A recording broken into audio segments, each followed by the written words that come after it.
Hey Pisces, this is Perrymore Tarot's daily reading for May 7th, 2024. This is for Pisces. Last shuffle here for Pisces. Let's see what's going on.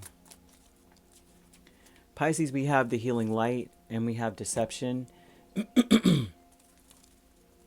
All right, so very much so this tells me that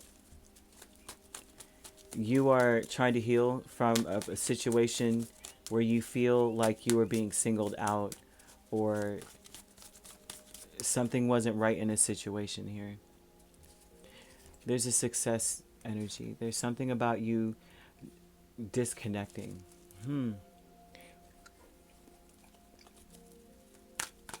It looks like you're disconnecting from something successfully.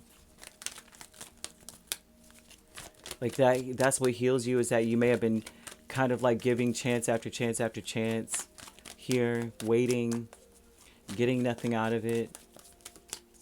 You had nothing left to give and you finally just said, you know what, forget it.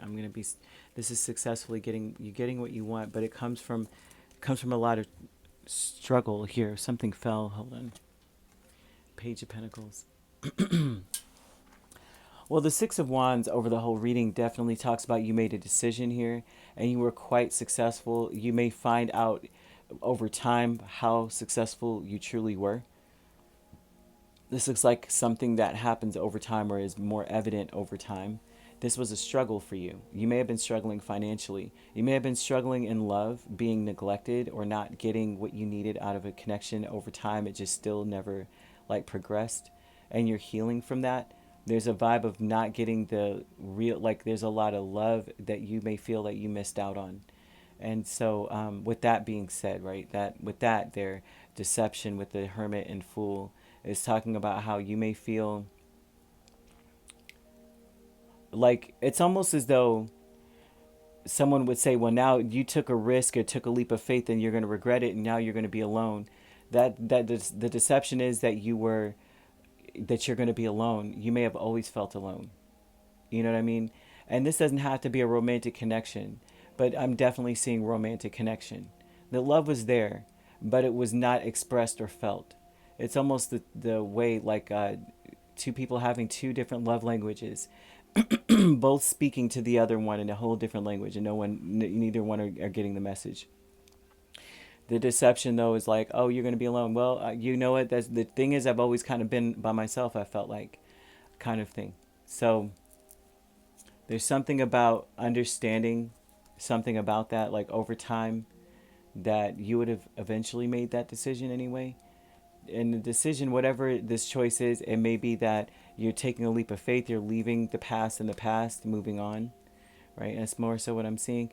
Deserving is the Page of Cups and the Moon. And so you may feel like you deserve for your thought process may be that I want someone to be on the same level as me, communicate the same way as me. I want it to be where it's like through osmosis, like we just look at each other. We don't even have to look at each other. We don't even have to be in the same territory. You know what I mean? We could be anywhere and we could feel each other. There's always an imperceptible bond between me and another person. And you may feel like I deserve that. And the truth is you do. There's something about this decision, taking this leap of faith. You're going to do enough soul searching to be able to connect that way. Not saying that you're not connected that way at all. But if anyone is yearning for that after, that's something that would be developed. Like you're developing that, right? Stay true to your path. And the reason why I say it would be developed is because there's something about the deception is like you need to do some soul searching, right? You need to think about your decision. And it's almost as though you are like, just the fact that is being pushed upon you, it means that you need time to heal from that, right? That maybe you always felt like you weren't good enough. You always felt like you were struggling for love. You were fighting for a connection, fighting for the attention of a person, trying to figure them out to see what you can deliver to get them to deliver something. Spirit's almost saying with the Ace of Wands and the Six of Pentacles, they were like, you could wait forever and hold on forever, and it may never reach that point in a connection. If you were in that kind of a connection, period. They're kind of throwing out like, if this was a past person, they just want you to know that none of what they said was true about you, that you need to deal with, you need to work on yourself, you need to, whatever that is, right? The deception with the hermit and the fool is like, you probably need to go get therapy, you need to think about yourself and build something, or whatever the heck people would say to another person.